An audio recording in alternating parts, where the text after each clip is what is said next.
వెన్నెల నిచ్చెన చందమామ కథ. శ్రీకృష్ణదేవరాయలు విజయనగర సామ్రాజ్యాన్ని పరిపాలించే కాలంలో విజయనగరంలోని ఒక గజదొంగ బయలుదేరి రోజుకొక ఇంట్లో దొంగతనం చేయసాగాడు. వాణ్ణి పట్టుకోవడానికి రాజుగారు చేయించిన ప్రయత్నాలేవి చిన్న మెత్తైనా ఫలించలేదు. ఈ దొంగను ఎలాగైనా పట్టుకోవాలని తెనాలి రామలింగడికి బుద్ధి పుట్టింది. అతను రోజు తప్పకుండా నలుగురు చేరిన చోటికల్లా వెళ్ళి, ఈ గజదొంగ మా ఇంటి మీద ఎప్పుడు వచ్చి పడతాడోనని భయంగా ఉంది, ఎందుచేతనంటే మా నట్టింట్లో చాలా ధనరాశులున్నాయి అంటూ వచ్చాడు. తెనాల రామలింగడింట్లో చాలా ధనం ఉన్నదన్న సంగతి త్వరలోనే గజదొంగ చెవిన పడింది. వాడికి ఆ సంగతి తెలిసి ఏదో రాత్రి తన ఇంటికి రావాలనే తెనాల రామలింగడి ఉద్దేశం కూడా. దొంగ తమ ఇంటికి వచ్చినప్పుడు ఏం చెయ్యాలో ఎలా మాట్లాడాలో రామలింగడు తన భార్యకు బాగా నూరిపోశాడు.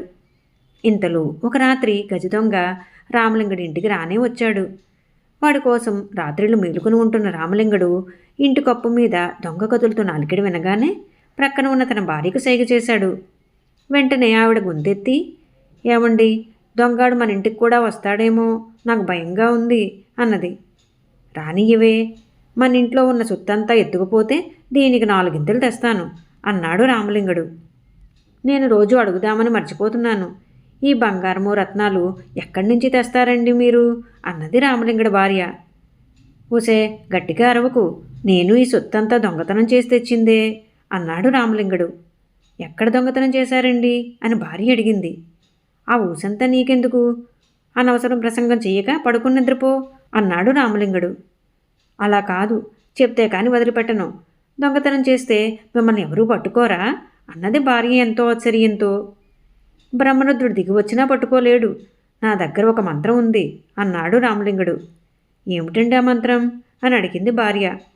రామలింగడు చాలాసేపు భార్య మీద విసుక్కుని చివరకు, నన్ను శనిలాగా పట్టావే, నా రహస్యం చెప్తా విను. రాజుగారి కోటలో ఖజానా ఉంది చూసావా, అది 5 నిలువలు ఎత్తుంటుంది. దాని కప్పుకు కొంచెం దిగువగా గోడలో మనిషి పట్టేటంత గవాక్షం ఒకటి ఉన్నది. నేనేం చేస్తానో తెలుసా? వెన్నెల రాత్రిపూట ఖజానా ఇంటి కప్పు మీదకి చేరుకుంటాను. గవాక్షంలో నుంచి వెన్నెల లోపలికి పడేదాకా వేచి ఉండి ఓం భ్రాంతి, ఓం భ్రాంతి, ఓం భ్రాంతి అని 3 సార్లు చదువుతాను. ఆ మంత్రం చదవగానే చంద్రకిరణాలు తాళల్లాగా అయిపోయి నా చేతికి పట్టు చిక్కుతాయి. వాటి వెంబడి జారి ఖజానాలోకి దిగుతాను. నాకు కావలసిన సొత్తంతా మూట కట్టుకుని మళ్ళీ కిరణాలు పట్టుకుని గవాక్షంలో నుంచి పైకెక్కి వచ్చేస్తాను. దొంగతనం ఎలా జరిగినది బ్రహ్మనిద్రుడు కూడా తెలుసుకోలేడు. ఇలా వెన్నెలనిచ్చిన సహాయంతో నేను రాజుగారి ఖజానాను కొల్లగొట్టగలుగుతున్నాను. అందుకే నన్ను ఇంతవరకు పట్టుకున్నవారు లేరు అన్నాడు తన భార్యతో. అదా సంగతి అంటూ తెనాలి రామలింగడి భార్య తృప్తి చెందిన దానిలాగా నటిస్తూ కళ్ళు మూసుకున్నది. భార్యాభర్తల మధ్య జరిగిన సంభాషణ యావత్తు గజదొంగ కూడా విన్నాడు. వాడికిప్పుడు మామూలు దొంగతనాల మీద మోజు తగ్గిపోయింది.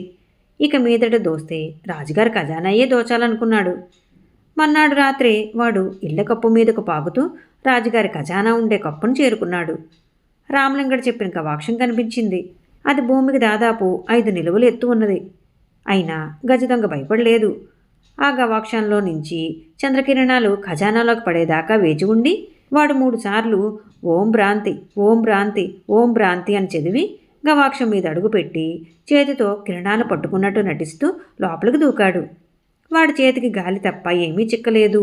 అంత ఎత్తు నుంచి పడటం వల్ల వాడి కాళ్ళు 2 విరిగిపోయాయి. మర్నాడు రాజుభటులు ఖజానా తెరిచినప్పుడు గజదొంగ కదలలేని స్థితిలో ఉండటం వల్ల వాళ్లకు సులువుగా దొరికిపోయాడు. దొంగతో పాటు వాడు దోచుకున్న సొత్తంతా దొరికింది.